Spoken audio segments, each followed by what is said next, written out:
What's going on, guys? It's Frito here for your Overwatch. Season 13 is just a day away, and we've got the entire patch notes as well as all of the content to know what's coming up. The mythic skin is Spellbinder Widowmaker. There'll be +1 Junkenstein mode, a My Hero Academia collab, quite a few map improvements, and a balance patch with one major rework, or perhaps a redo of a rework. Hero Mastery modes will be added for Cassidy and Brigitte on October 31st. There now is an interactive scoreboard that is more user-friendly, especially on controllers. It'll make it easier to access all sorts of options, including adjusting mic volume of other players or easily reporting them from that page. They're always tweaking the matchmaker. This time around, they are reducing queue times for wide matches in competitive play. And it looks like that lost streak avoidance idea is tuned down because they're like, it's not really doing anything, just making queue times longer. But now role delta is tightened, which is the concept that they try to put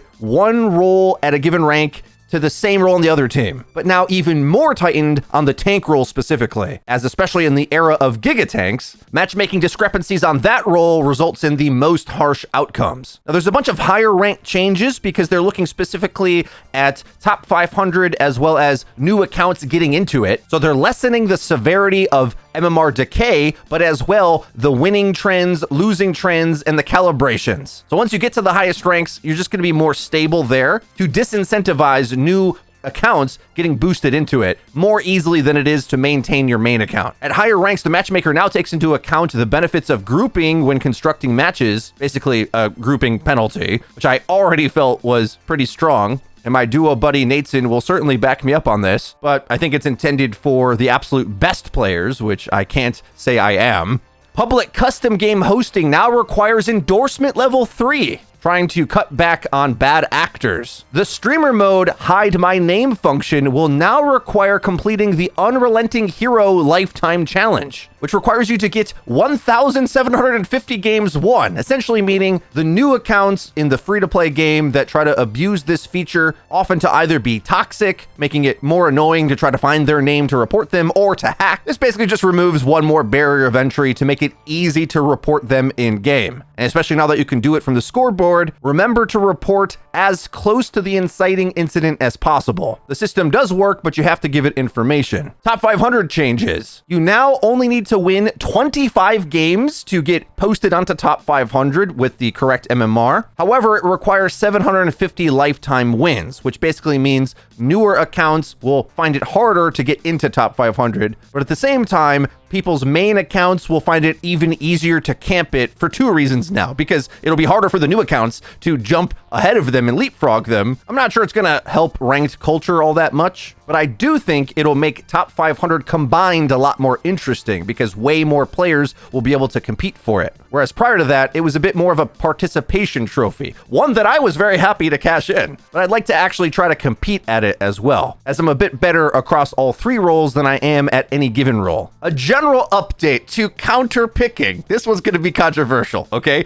Swapping your hero hides your selection to the enemy team on their scoreboard for 15 seconds. Now note, it only ever showed it once you respawned, so you can hit it as you're respawning and they won't know until you actually generate your character model, okay? For 15 seconds, that means you're nearly walking out back into the fight by then, and if they want to hold tab to see what you are, well, they're gonna like miss the next team fight almost. In Season 12, I peaked into top 500 on tank, ending just outside of it as a Masters player. The community's perception on counter-picking when it comes to the tank role is both overblown and vastly misunderstood. Having put so much time in the last few months, the upcoming Tank Mastery Guide, which is going to cover the entire role, is going to be very in-depth and teach you how to actually use the things that matter rather than just the 10-second TikTok counterpick triangle that everyone seems to use. It's more complicated than that, and I actually think it's much more productive to know how to outplay some things with some more neutral matchups rather than always expecting to win the game with a counterpicking rock, paper, scissors Pokemon playstyle. Because the ironic thing is, I see a lot of players try to do that badly and wonder why they're losing. Like swapping Zarya into Diva Bastion and then wondering why you're getting melted down. It's like, well, turns out you can't only counter the enemy tank and what quote unquote counter anyway, whatever. Long discussion on that point, but let's get into the patch notes now. Mauga's incendiary chained gun goes up from 3 to 4 seconds of ignite damage over time duration. The devs say this will help you be able to focus down squishy targets, which makes sense because when you're using both cannons on a tank, it's going to have infinite incendiary duration anyway. My only problem with this, I'm pretty sure that in a lot of cases, the characters that you would hit with this, if they hadn't moved by that like few second point, they kind of could have just already been dead. But I suppose if they're getting healed or something, then you can like keep fighting the squishies. Probably a good change. What the community's been asked for from this character, the less double barrel tank shooter Mauga is, the better. Not just affecting his crit, of course, but the damage over time. So his damage overall against squishy targets when he's shooting at them goes up, which is important because, of course, shooting tanks builds your ult slower anyway. However, you do way more damage to tanks, so I'm not sure how that math pans out, but this helps make it be less punishing to do so. Ramattra got what I think is a gargantuan nerf. Pummel no longer pierces barriers, but instead deals 2.5x more damage to barriers. Now, the devs believe he'll still be a valuable hero choice against barrier mechanics, but won't immediately apply damage to players on the other side. No, that's not what I think at all. Like, a matchup between Ramattra and Reinhardt is one that top players always assume the Ram wins, but I strongly believe that the bottom 99% of players find Rein much easier to play in that matchup, and now he's going to be way better in that matchup, because the skill set for the Ram player to outvalue the Rein requires some top-tier mechanics and gameplay, to space off him, to control the fight, to land a lot more attacks, good snares, and what I see lower-level players do as Ram is only target the Rein, and then the Rein wins, because he's better at that, and now he's going to be even better, because damaging his barrier means basically nothing to me. What the Rein player wants to do is find opportunities to pin the Ram, either off the map or into a wall, apply burst damage, get past his barrier for shatter. Now you're telling me the Ram can't hit me for multiple seconds when I put my shield up? And so what, when it breaks, all the Rein needs to do is outweight the Nemesis form. Once Nemesis is down, the Rein easily walks over the Ram just like he would maybe a Sigma. I think he's like gonna be really hard to play. Maybe the top tier players figure out a way to still outvalue it because Ram just has more buttons, a bit more skill expression and APM, but I don't really see it. Winston's barrier health is a little lower, and so the time to kill on the bubble and then hitting disables on the Winston, maybe there I see an opening for Ram to be a bit stronger than he was, but Winston already had all the mobility advantage against Ram. That was a weird matchup to begin with. I don't know. I don't mind them trying this, but I think it's one of those they're cooking changes, and it's certainly not going to do the thing they think it will. Reinhardt gets a random barrier nerf, though, down to 1500. Onto the damage category, Hanzo's base health has increased from 225 up to 250 again. The devs' comments is just, whoopsie. Onto Sojourn now. A bunch of changes to Soj. Okay, energy no longer stops degenerating at 25 energy, which was a silly, weird change to begin with. So as it's degenerating, it can go down to 0. Okay, whatever. The time before energy degeneration begins is now 12 seconds. It was 7. 12 seconds is forever. This is a major, major buff. Because you don't want more energy more reliably. You want to hold on to 100 energy for the opportune moment to hit the shot, right? So 12 seconds is, I don't know, an entire team fight almost. Buffs to Disruptor Shot also are now going to help your railgun. It does get better damage per second, up to 80 now. I think it's a little high, honestly. You're going to want to jump out of that thing when it's on you. But now it generates 25% of its damage done to enemy players as railgun energy. So that's another way for you to gain rail. So when you combo the Disruptor Shot with your primary fire, you're going to gain rail instantly. This is another one of those like two-stepped one-shot approaches, I feel. It's very similar to their concept of how Roadhog has a trap that adds to his burst damage. So if you get caught with the Disruptor Shot in the line of sight of the Sojourn rail, she's going to quickly be able to blast you. And the time to kill is going to be as if it was prior to Season 9. If all of those things hit together. So look out for that, particularly static targets that won't have an easy time getting out of the Disruptor Shot are really going to struggle against this. Now, Sombra gets a rework. Okay, so reworked back to the launch, but also reworked back to the original launch. All right, so the Overwatch 1 Sombra plus the Overwatch 2 Sombra. Stealth no longer infinite. That's the main takeaway. It's going to be on a duration again, but here let's look at Hack. No longer ends stealth, but does reveal Sombra, and hacked ability lockout effect duration has been reduced from 1.5 seconds to just 1, but EMP is unchanged. You no longer can completely delete a Bob. It only gets hacked for 3 seconds.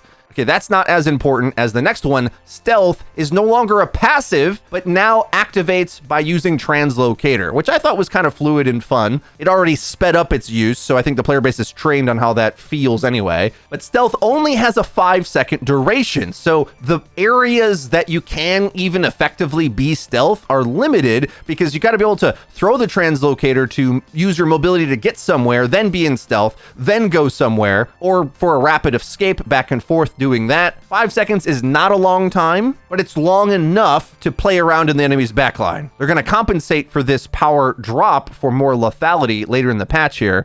They added the stealth timer around the reticle, so you know how long you'll be in stealth for, and taking damage now reveals Sombra for 1 second instead of ending stealth. So you can kind of flicker in and out, but again, it's only lasting 5 seconds anyway, so that's more so going to help you if you like get pinged while crossing a gap, potentially saving you from near death, but we'll have to see how that plays out in practice. The Translocator cooldown has been increased up to 7 seconds now, and EMP's ult cost has increased by 12%, but the reason they're doing that is because her damage goes up because she gets the Opportunist passive back again from the launch of Overwatch 2. So not only will you see critically injured enemies through walls, importantly, Sombra's weapon damage versus hacked targets goes up by 20%. So remember, you already have a faster time to kill when you cast Virus on something hacked. Now both your weapon and Virus will do more damage. Well, overall, the Virus does more damage over time, sooner, but either way, burst damage faster. More damage, more gooder. My assessment on this is I think Sombra will be a more potent counter pick. So against the things and targets that she can dive bomb kind of freely, the damage is like instant. She'll just melt certain things. So when you have the drop on something and sort of almost like TP around like a Reaper might, like think of it like that. Like a Reaper can navigate into the backline.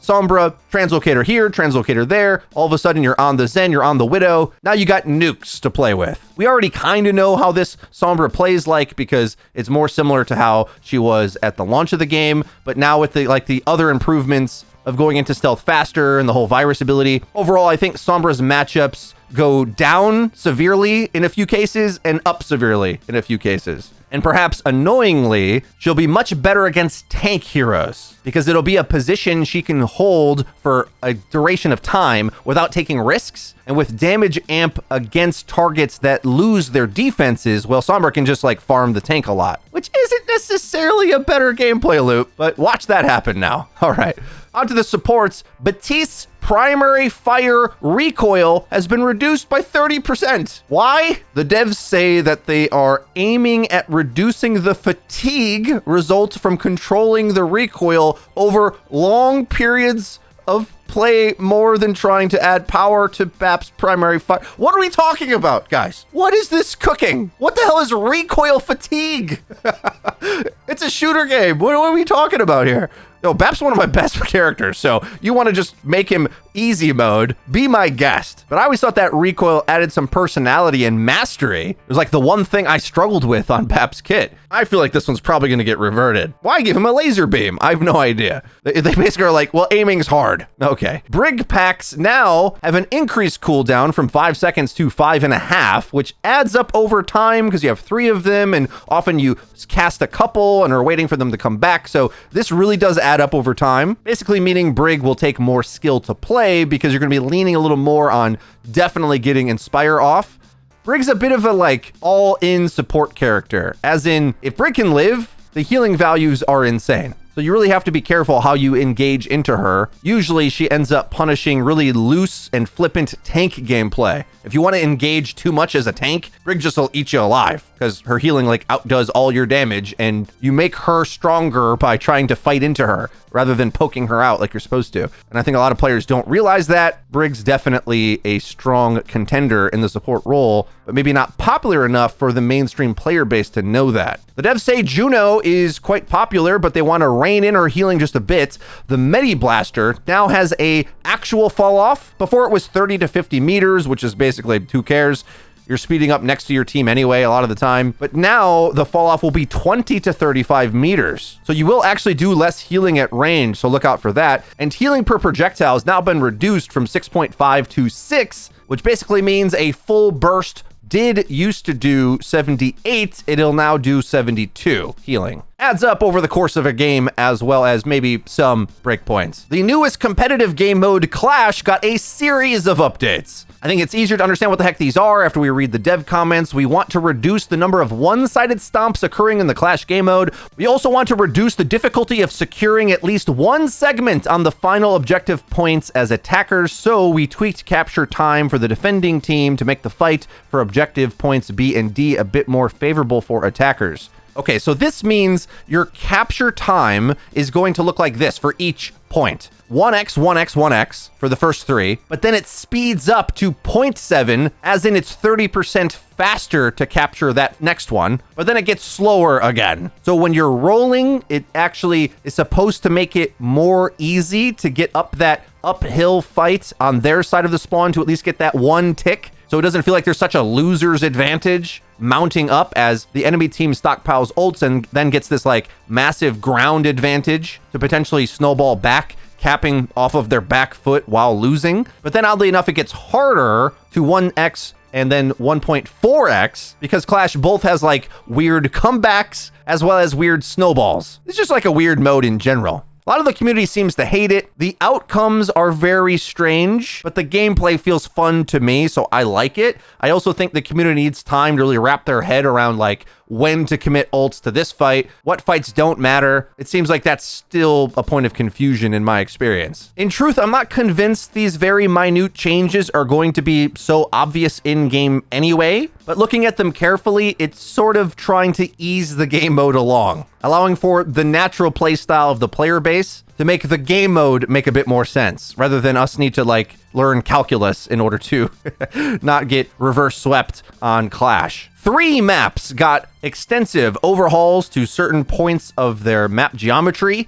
The map improvements make me feel fuzzy inside every time. Incredibly underrated. First, looking at Circuit Royale, first point. To reduce spawn camping at first point, there's new exit options. The high ground on the right flank is brought in, and more cover has been added. And there's a far side flank to contest defenders who are on the high ground by the bridge. The second point has improved spawn protectors, additional cover while pushing high ground. There's a new flank added for the attackers that take the rear high ground, and the hill has been lowered slightly, and the road angled forward to make the approach for attackers slightly more comfortable. Third point has improved options for attackers leaving third spawn area. The flank route to the pool has been widened with additional cover, and sight lines have improved for attackers to poke at the entrenched defender positions in the final area. Onto Dorodo. High ground cover will help you fight against spawn traps. The flank routes have been streamlined, and various geometry adjustments to provide more favorable gameplay opportunities for attackers in the market area. Why does this sound like a real estate ad? All right, second point. There's a staircase for easier attacker access to the high ground